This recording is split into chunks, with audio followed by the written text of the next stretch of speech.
Hey everybody, it's Scott Steen with winnersandwhiners.com coming to you with the Monday edition of Today in Sports Betting.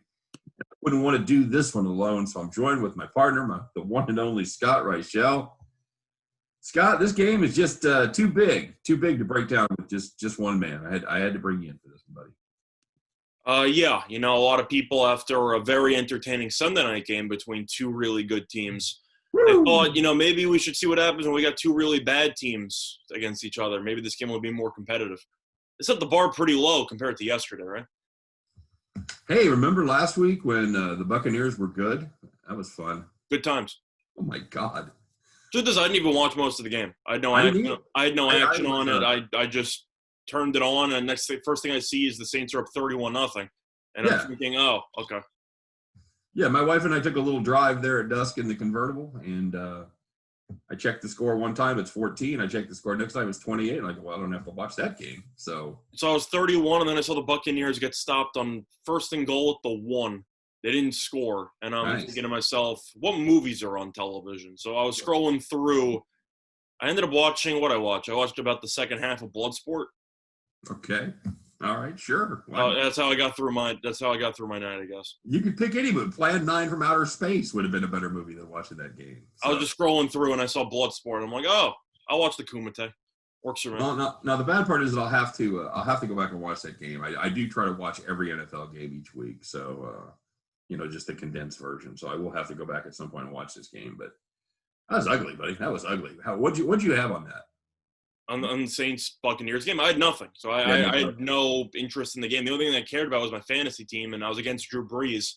And that pretty much my hopes ended basically in the first, 15 minutes of the game. Well, I was on the other side of that. I had Jones, so he was another terrific contributor. Mm-hmm. No, it's a better contributor than Brady.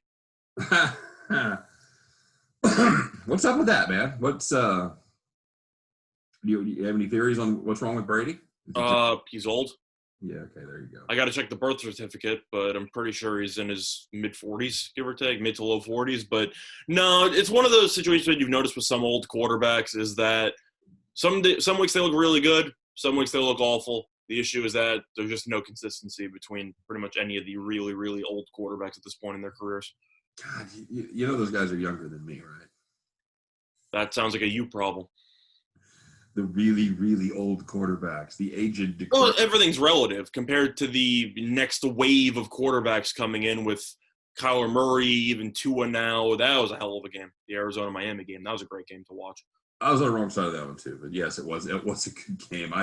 I still don't know why coaches just don't automatically call QB sneaks on 3rd or 4th and 1, but that works too, I guess. Well, because Kyler Murray's like 5 foot tall, so I know, but don't you think that one team could just put a tight end, just have him take snaps behind center, only practicing QB sneaks? Well, the Chiefs do it, so just saying, you got a bunch of 6'8" guys, or just 250-pound, 280-pound Dontari Pose. Just put him behind center and just have him gain an inch. Yeah. I don't see why that's that complicated, but whatever. Everything's got to be complicated because these guys are geniuses, Scott. Haven't you heard? That is true. Yeah. All right. Well, we put it off as long as we can, my friend. People are gonna notice if we don't eventually get to the game. So Let's talk about it, shall we? It's the Patriots and the New York Jets, Scott. The Jets are winless on the season. The Patriots are what are they? 2-6? They're bad. Yeah, not good. And I know they're bad, but not as bad as the Jets. They have 2 wins, so they've probably already been eliminated from the Trevor Lawrence sweepstakes. There are a decent amount of good quarterbacks, though, that are going to be available. They're probably going to end up going with a Fields or a Lance, maybe even a Zach Wilson. So I think it's safe to assume the Patriots are going to draft a quarterback, correct? Because this Cam Newton experiment has not worked out. I would say the Cam Newton experiment has not worked out. He has 2 touchdown passes on the year. Yeah, so now New England is 2-5. So hypothetically speaking, are they officially going to start tanking? Probably not. Have they been tanking? I don't think so because they almost beat Buffalo. Right. This team's putting up effort. It's not like they're just rolling over. Buffalo proved yesterday. They kicked my ass, but in terms of just them smacking down Seattle, that team is still very good. And the Patriots gave them all they could handle and more, especially defensively. Oh, yeah. Because Josh Allen was awful in that game. So even though New England is not a good football team, I still think that they're good enough to handle Adam Gase's offense with the Jets.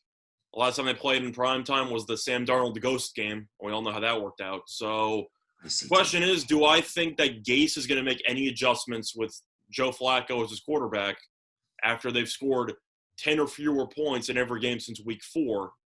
And if you think Gase makes adjustments, then take the Jets plus the points. If you don't, then take the Patriots. That's how I feel about this game. Well, you always hear the old expression, they're rearranging deck chairs on the Titanic, going back from Flacco to Darnold. And I think this is a case where they're just taking the deck chairs and throwing them over the side of the rail. Well, everything's going to hit the water eventually anyway, so you might as well just, preempt get it there quicker. Process. I don't see any way to back the Jets here, Scott. The Jets are 0-8 on the season, 1-7 against the number. They not only lose, they lose in style, my friend. They don't play close games. They are annihilated early and often in this one. As a Jets fan, and I hate to keep reminding you of that, but is there anything to like about this team? Is there anything you look at and go, well, at least that's a positive? What do you look at in this team and go, well, we can build on that? That's an excellent question. The number 1 overall pick in the upcoming offseason is a decent building block. But for the sake of this current team, which I know is what you were talking about, the defense isn't good. It's not horrible. Right. It's even the fact that they're always on the field because the offense can't do anything on every given week. They gave them no touchdowns to the Bills. Greg Williams' team might play dirty like it did against in the end of the Broncos game on Thursday night, but this team has heart. Defensive line's not terrible. Quinn Williams actually looks like a decent defensive lineman. So I think that the only thing that you can point to for the Jets is defensively they aren't good, but they're not awful because in terms of plays that they're on the field, it's got to be higher than all the other teams in the league because the Jets can't move the ball. That's just the story of it. The Jets with Flacco or Darnold are constantly punting. There's really no optimism there. So you look at the defense and go, well, you're going to be on the field for about 75% of the game, but you're going to give up 24 points. It's really not that bad when you factor in all of the different variables. No, and I actually, the weird thing is I like a couple of the receivers. They're always injured, but yes. Well, yeah, I like Perriman. I like Crowder. Crowder's played 4 games this year so far, but he's done very well when he's been in there. I'm not a big Perriman guy. Crowder's good. I think Mims is actually pretty good for a guy who has barely played as a rookie. I actually think he has some upside. How much is P. Ryan going to play tonight? Truth is, Gore should never be playing. I understand that. I'm not asking you what should happen. I'm asking you what is going to happen. What is going to happen? They're going to probably break it down 50-50. That's what they've been doing for the last couple of weeks. Scores, I think, getting a little bit more than 50-50. But yeah. I don't think P-Run's that bad. Is he good? It's kind of not really, but I think he's better than Gore at this stage in Gore's career. So I liked him. I liked him in Florida. I thought he was a good back and forth. He's a fourth-round rookie. I don't know what you're going to do with him. He can catch the pass. He can catch passes a little bit out of the backfield, especially with Flacco and that terrible offensive line having to dump it down the entire time. I think P-Ryan should play the majority of the snaps, but Gase seems obsessed with using Frank Gore. Yeah. I think the Jets. I wouldn't want to say that they're actively trying to lose, but all signs point to them not exactly trying to win. That's how they're not trying to lose. Yeah, that's how I would phrase it. So I don't know. For me, if I'm looking at a total, I'd lean to the under. Both offenses aren't very good. Patriots going to want to run the ball the entire time. It's not like they're going to burn people for big plays through the air. I don't really see that happening, especially since Newton can't really throw the ball more than 30 yards down the field. So I don't know what's up with this. His throwing motion's been awful his entire career. He's got terrible just fundamentals when it comes to his throwing motion. Plus, every time it looks like he's throwing the ball, it looks like he's popping his shoulder out of a socket. So I don't really know what he's doing back there. I don't know if he's injured, something, but he's just not accurate with the ball. He's always had terrible footwork. It seems like his throw motion is just primarily his upper torso, like 90%. That's been his entire career. He's worked for Phillip Rivers, but that doesn't change the fact that Newton, after having some surgeries in the past, he might be officially shot. I know that he could run, but you're playing quarterback, and if you can't throw it consistently, I don't really know how valuable you are anymore. I think Newton, at this stage in his career, is a backup quarterback. Yeah, I agree. Break glass in place of in need of emergency, but I think that's about it. I don't know what you do with him. He's obviously a good running quarterback, so there's that. But that's. I think he'll make a decent amount of runs against the Jets because, I mean, they should be able to dominate up front. The Jets' defensive line's okay. It's not great by any means. I think that New England's going to stick to the game plan against Buffalo. Going to throw the ball occasionally, mostly run the ball with Harris, with Newton, try to move the chains, eat up a bunch of clock. Would it surprise me if New England has a massive, or even a couple of times, a 12-play, 60-yard drive that eats up 6.5 minutes in the game? Yeah. No. I expect to see a decent amount of that. I'm assuming you'll agree. Oh, yeah, absolutely. This is a team without Harry, without Edelman, not a lot of targets on the outside. They're going to have to just pound the ball. Keep it short, throw the ball to James White. They brought up Jacoby Myers, who's actually been pretty good in the last couple of weeks. Bird has been an okay receiver. For the most part, though, Isaiah Zuber, buddy. Throwing New England's a lost cause at this point. It's just a matter of, can they dominate the line of scrimmage enough in order to move the chains, keep the clock moving, etc. I'm not telling them that they should use a Navy type of approach, but I mean, I think throwing is kind of futile at this point for this team. So I expect a lot of running clock, and I expect this game to be a rather faster one. If I really had to go through the time of the games, I think New England's just going to want to keep the clock running as much as possible. Well, I guess that's the good news. It's going to be a terrible game, but at least it'll be over early. Yeah, that's what I'm saying. I think you'll agree. I don't expect at least a ton of clock stoppages. You have the Jets who, don't get me wrong, Flacco might complete a bunch of passes. They're all going to be for 2 yards apiece. So they're probably going to be punting and turning it over, whatever. Plus, the Jets seem to have a real fascination with going for it on 4th and 1, which I'm fine with, but they never actually get the 4th down conversion. So that is also something to keep in mind. The Jets seem to be a team that occasionally take field goals, but for the most part, they always have 1 or 2 times per game they go for it on 4th and 1, and they call some shotgun handoff, and it never works, but they keep doing it over and over again. So, I don't know. I think New England's defense, even with Gilmore out, which is a big deal, I think that will play a little bit of a factor. Jets might be able to get a couple of first downs here or there, but last time I saw the Jets play against the Patriots ran cover 0, blitzed Darnold every time, and they forced a bunch of interceptions. And I know that Flacco is significantly less mobile than Darnold. I think that could be a serious problem if the Jets cannot protect Flacco, which has been an issue throughout all of the starts of the season. So I expect New England to dial up the pressure. I think they'll dare the Flacco and the Jets offensive line to stand tough, and they won't be able to. So for me, I think this game is going to be hideous. I think the Jets will probably score 10 points, maybe a little bit lower.